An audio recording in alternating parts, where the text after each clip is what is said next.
வணக்கங்களே. சுந்தரம் குருக்களுக்கு 58 வயது. காஞ்சிபுரம் அருகிலுள்ள ஒரு பிரசித்தி பெற்ற அம்மன் கோவிலில் அர்ச்சகராக வேலை செய்து வருகிறார். அவருடைய மனைவி சுந்தரி மாமிக்கு வயது 51. இவர்களின் ஒரே மகன்தான் பரத்வாஜ். கம்ப்யூட்டர் இன்ஜினியரிங் டெக்சாஸில் வேலை பார்த்து வருகிறான். லட்சக்கணக்கில் ஒவ்வொரு மாதமும் சம்பாதிக்கிறான். சிறு வயதிலேயே குடும்பம் ஏழ்மை நிலையில் இருப்பதை தெரிந்து தான் நன்றாக படித்தால்தான் குடும்பம் முன்னேற முடியும் என்பதை உணர்ந்து எப்போதும் பாட புத்தகமும் கையுமாக அலைவான். வகுப்பில் எப்போதுமே அவன்தான் முதல் மாணவன். +2வில் பள்ளியில் முதல் மதிப்பெண்ணும் மாவட்ட அளவில் 3வது இடத்திற்கும் வந்தான். இன்ஜினியரிங் கல்லூரியில் சேர்த்துவிட்டாலும் அந்த 4 ஆண்டுகள் படிப்பு முடிவதற்குள் சுந்தரம் குருக்கள் மிகவும் திண்டாடிதான் போய்விட்டார். பேங்க் லோன் கிடைத்திருந்தாலும் கல்லூரி கட்டணம் போக மீதி செலவுகளுக்கான புத்தகம், உணவு, விடுதி கட்டணம் என மற்றவற்றுக்கெல்லாம் பல இடங்களில் கடன் வாங்கியும் இருந்த ஒரே ஒரு ஓட்டு வீட்டையும் விற்றுதான் சமாளித்தார். எப்படியோ ஒரு வழியாக நல்ல மதிப்பெண்ணுடன் பரத்வாஜும் இன்ஜினியரிங் முடித்தான். அதன் பின்பு சென்னையிலுள்ள ஒரு பன்னாட்டு நிறுவனத்தில் அப்ரண்டிஸாக வேலை சேர்ந்தான். 2 வருடம் பயிற்சிக்கு பின்பு பணி நிரந்தரம் செய்யப்பட்டு நிறுவனத்தின் டெக்சாஸ் கிளைக்கு பணிமாற்றமும் செய்யப்பட்டான். கண்காணாத இடத்திற்கு போய் மகன் சாப்பாட்டிற்கு கஷ்டப்படக்கூடாது என்பதற்காக படிக்கும் காலத்திலேயே பரத்வாஜுக்கு பெரும்பாலும் ரசம் சாதம், தயிர் சாதம்தான். பல நேரங்களில் குருக்களும் அவருடைய மனைவியும் தாங்கள் சாப்பிடாமல் கூட இருந்து விடுவார்கள். ஆனால் மகனுக்கு எப்படியாவது எதையாவது 3 வேளையும் சாப்பிட கொடுத்து விடுவார்கள். சுந்தரம் குருக்களும் சுந்தரி மாமிக்கும் ஒரே எண்ணம்தான், ஒரு ஏழை குடும்பத்து பெண்ணை தான் மணமுடிக்க வேண்டும் என்று. மருமகள் பவித்ரா ஏழை குடும்பத்தை சேர்ந்தவள். அவளுடைய அப்பா ஒரு ஹோட்டலில் சமையல்காரர். +2 முடித்தும் இருந்தாள். வரதட்சணை, நகை, சீர் எதுவுமே கேட்காமல் இவர்களே திருமண செலவுகளையும் செய்து திருமணத்தை முடித்தனர். திருமணமான ஒரே வாரத்தில் பரத்வாஜ் மனைவியான பவித்ராவுடன் டெக்சாஸ் சென்று விட்டான். போன புதிதில் அவ்வப்போது ஃபோன் செய்து பேசிக்கொண்டிருந்த மகனும் மருமகளும் அதன் பின்பு மாதம் ஒரு முறை, 2 மாதத்திற்கு ஒரு முறை என பேச ஆரம்பித்தார்கள். டெக்சாஸ் சென்ற பின்பு பரத்வாஜ் ஒரு முறை கூட பணம் அனுப்பவும் இல்லை. அதன் பின்பு பரத்வாஜிடமிருந்து பணம் பற்றி எந்த பேச்சும் வந்ததும் கிடையாது. சுந்தரம் குருக்களும் சுந்தர மாமிக்கும் மகன் பணம் அனுப்பவில்லையே என்ற கவலையெல்லாம் இல்லை. அவன் நன்றாக இருந்தால் அதுவே போதும். 2 ஆண்டுகளுக்கு பின்பு மகன் இதோ இப்போதுதான் சொந்த ஊர் வருவதாக ஃபோனும் செய்திருந்தான். அதற்கு தான் சுந்தரி மாமி தடபடலாக பண்டங்களை எல்லாம் செய்து அமர்க்கலப்படுத்தி கொண்டு இருக்கிறாள்.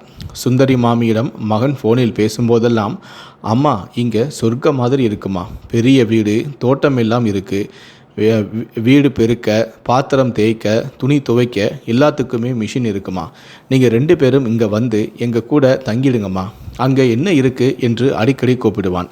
அப்பா கோவிலை விட்டு வருவாருன்னு தோணலப்பா, நீ இங்கே வரும்போது அதை பற்றி பார்த்துக்கலாம் என்று கூறி வந்தாள் சுந்தரி மாமி. மகன் சொல்லியே சுந்தரி மாமிக்கு அந்த ஆசை அடிமனதில் தங்கியும் விட்டது. எப்போதும் சுந்தரம் குருக்களிடம் ஓயாமல் இதையே கூற ஆரம்பித்தும் விட்டாள்.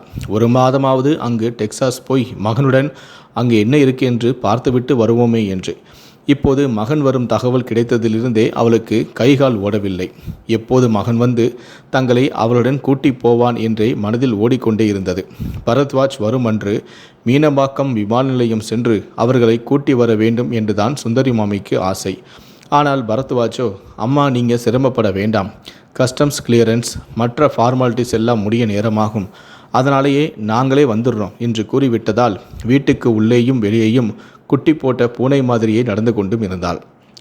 காலையிலிருந்து சாப்பிடாமல் இருவரும் காத்திருக்க மாலை நேரம் பார்த்து ஒரு 3 மணிக்கு வந்து சேர்ந்தனர் பரத்வாஜும் அவருடைய மனைவியான பவித்ராவும். ரெடியாக வைத்திருந்த ஆர்த்தியை சுற்றி வீட்டுக்குள் அழைத்தாள் சுந்தரி மாமி. அப்போது சுந்தரம் குருக்கள், காலையிலிருந்து உங்கள் அம்மா சாப்பிடாமல் உங்களுக்காக தான் காத்திருக்கா, வாப்பா ஒரு வாய் சாப்பிடலாம் என்றார். இல்லைப்பா, நாங்கள் பவித்ரா வீட்டிலேயே சாப்பிட்டு வந்தோம், அம்மா உன் கையால் ஒரு வாய் காஃபி கொடுமா, அது போதும் என்றான். அப்போதுதான் அவர்களுக்கு உரைத்தது, அவர்கள் இருவர் கையிலும் லக்கேஜ் எதுவும் இல்லாதது. மகனையும் மருமகளையும் 2 ஆண்டுகளுக்கு பிறகு பார்த்த அந்த ஆனந்தத்தில் எல்லாவற்றையும் மறந்துவிட்டனர். பெத்த மனமல்லவா. பவித்ரா தன் கையில் வைத்திருந்த துணிப்பையை மாமியாரிடம் கொடுத்தாள். அதில் சில சாக்லேட் வகைகளும் ஒரு புடவை ஜாக்கெட், வேட்டி துண்டு மட்டுமே இருந்தன. சுந்தரி மாமிக்கு பசியில் மயக்கமே வருவது போல் இருந்தது. பார்த்து பார்த்து சமைத்து வைத்திருந்த அத்தனை உணவு பண்டங்களும் சீண்டுவாரற்று அங்கே கிடந்தது. காஃபி சாப்பிட்ட சிறிது நேரத்திலேயே, சரிப்பா, நாங்கள் கிளம்புறோம், அங்கே பவித்ரா வீட்டில் தங்கிக்கிறோம், நான் அடிக்கடி வந்து பார்க்குறேன், ஒரு மாதம் லீவில் இங்கே தானே இருக்க போகிறேன் என்று கூறியவாறே கிளம்பி விட்டான் பரத்வாஜ். மறக்காமல் மாமியார் செய்து வைத்திருந்த பண்டங்கள் அனைத்தையுமே ஒன்று விடாமல் உரிமையுடன் பேக் செய்து கொண்டு கூடவே கிளம்பிவிட்டாள் பவித்ரா. சாமர்த்திகாரியாக மாறிவிட்டாள் அல்லவா? இவர்கள் இருவருமே அதை ருசி கூட பார்க்கவில்லை. இருவருக்கும் மிகவும் வருத்தமாக இருந்தாலும் சுந்தரம் குருக்கள் வெளியில் எதையுமே காண்பித்து கொள்ளவில்லை. சுந்தரி மாமியோ அவர்கள் கிளம்பியவுடன் மனம் தாழாமல் புலம்பி தள்ளிவிட்டாள். ஒரே பையன்னு ஆசையாக வளர்த்தோம், இப்போ அவன் யாரோ மாதிரி வந்து அரை மணி நேரத்தில் ஓடுறான், எனக்கு மனசு சங்கடமாக இருக்குங்க. சுந்தரம் குருக்கள் தான் அவளை பலவாறு தேற்றி சாப்பிடவும் வைத்தார். 2 நாட்கள் கழித்து மறுபடியும் வந்த பரத்வாஜ் அப்பாவிடம் மட்டுமே பேசினான். அப்பா, பவித்ராவுக்கு அவள் அம்மாவை டெக்ஸாஸுக்கு கூட்டிகிட்டு போய் ஒரு மாதம் கூட தங்க வச்சுக்க ஆசைப்பா. அவள் அம்மாவும் பாவம், சின்ன வயசுலேருந்தே குடும்பம் குழந்தைங்கன்னு உழைச்சி ஓடா போயிட்டாங்க. அதனால் அவங்கள நாங்கள் இப்போ கூட்டிகிட்டு போகிறோம். நீங்கள் எல்லாத்தையும் சரியாக புரிஞ்சுப்பீங்க, அதனால தான் உங்ககிட்ட சொல்கிறேன் என்றான். அம்மாவுக்கு எப்படியாவது சொல்லி புரிய வைக்கிறது உங்கள் பொறுப்புப்பா என்றான். அப்புறம் பவித்ராவுக்கு தனியாக இருக்கிறது தான் பிடிச்சிருக்குப்பா, அம்மாவுக்கும் பவித்ராவுக்கும் ஒத்து போகாதுப்பா.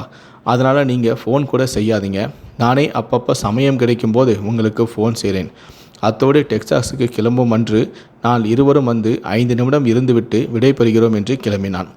அன்றிரவு, என்னங்க, நான் உங்களுக்கு வாக்கப்பட்டு வந்ததிலிருந்தே எதுக்குமே ஆசைப்பட்டதில்லைங்க. ஆனால் நம்ம பையன் வெளிநாட்டுக்கு போனதுக்கப்புறம் ஒரு மாதமாவது அங்கே போய் இருக்கும்னு ஆசைப்பட்டேன்.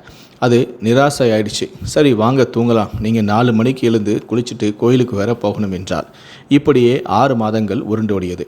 பின்பு டெக்சாஸில் ஒரு நாள், என்னங்க, நான் கர்ப்பமாக இருக்கேன்னு டாக்டர் சொல்லிட்டாரு, பேசாமல் உங்கள் அம்மாவை வர வச்சா என்னங்க, பிரசவம் முடிகிற வரைக்கும் இங்கே இருந்து எனக்கு வேண்டியதை சமைச்சு போடட்டுமே என்று பவித்ரா தன் கணவனான பரத்வாஜிடம் கூறுகிறாள்.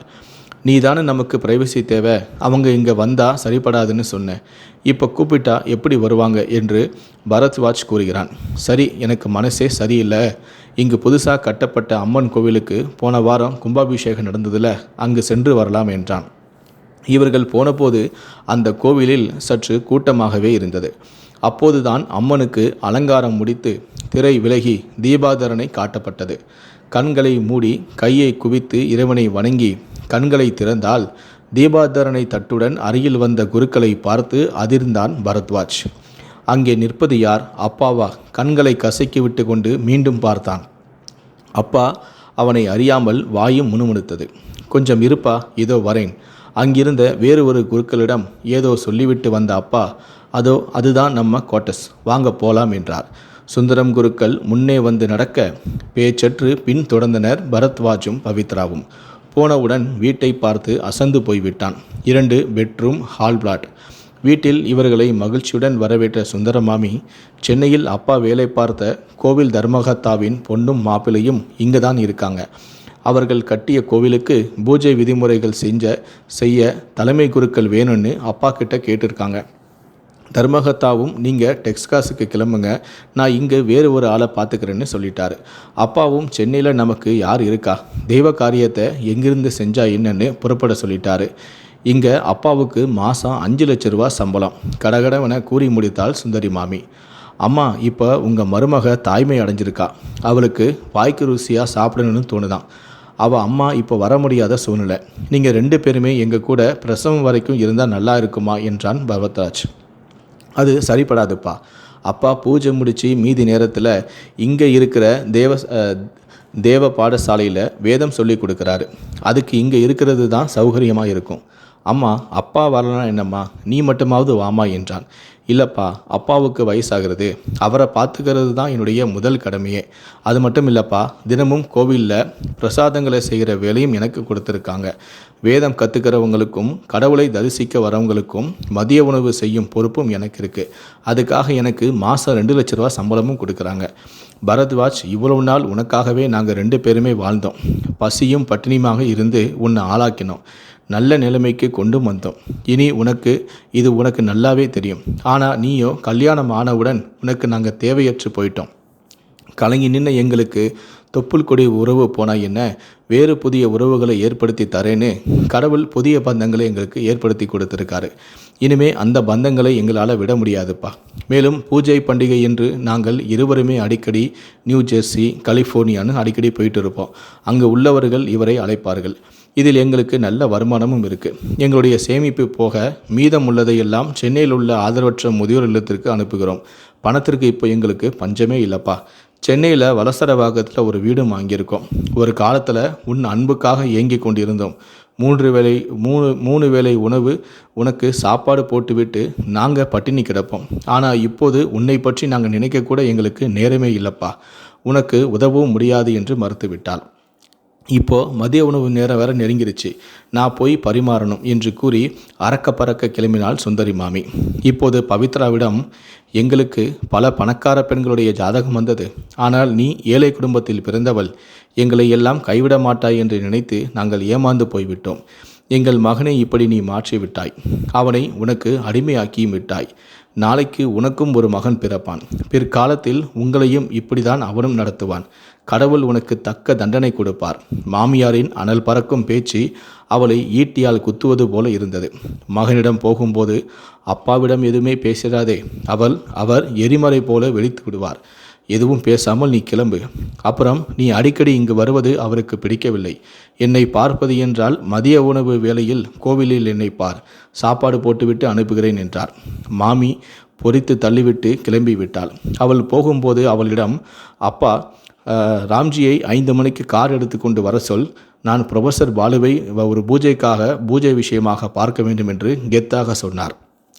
பெற்றவர்களின் அன்பை உணர முடியாமல் மனைவியின் சுயநல போக்கிற்கு அடிமையாகி அவர்களை உதாசீனப்படுத்தி இப்போது அதே அன்பிற்கு ஏங்கிய பரத்வாஜ் சாய்வு நாற்காலியில் அமர்ந்திருந்த அப்பாவின் முகத்தை ஏறெடுத்தும் பார்க்க கூசி குறுகி அங்கிருந்து தன் மனைவியை தளர்ந்த நடையுடன் வெளியேறினான்.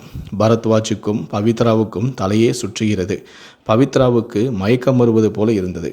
அம்மாவின் பேச்சு அவர்கள் இருவருக்கும் சாட்டை அடிப்பது போல இருந்தது. வைராக்கியம் உள்ள அப்பாவோ அவர்களை பார்க்காமல் கண்டு கொள்ளாமல் பேப்பர் படித்து கொண்டு இருந்தார். இந்த வீடியோவை பற்றிய உங்களுடைய கருத்துக்கள் என்ன அப்படிங்கிறத கீழே இருக்கக்கூடிய கமெண்ட் செக்ஷனில் மறக்காமல் சொல்லுங்கள். முடிந்தளவுக்கு இந்த வீடியோவை மற்றவங்களுக்கும் ஷேர் பண்ணுங்கள். மேலும் இது போன்ற பல வீடியோக்களை பார்க்கணும் அப்படின்னு வச்சிங்கன்னா மறக்காமல் சேனலை சப்ஸ்கிரைப் பண்ணுங்கள். நன்றி, வணக்கம்.